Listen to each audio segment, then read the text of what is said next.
हमारे देश में ऑडी, BMW या मर्सिडीज से भी ज्यादा आकर्षक गाड़ी कौन सी है?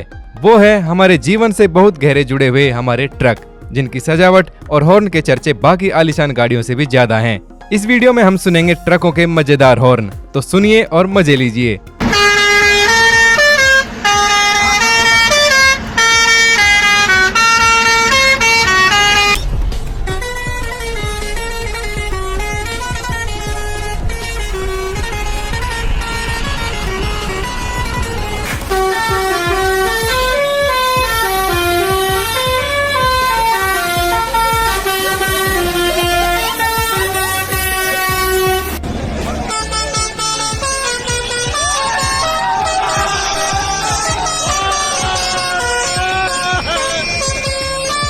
ऐसे ही वीडियो देखने के लिए ट्रक जंक्शन चैनल को सब्सक्राइब जरूर कर लें।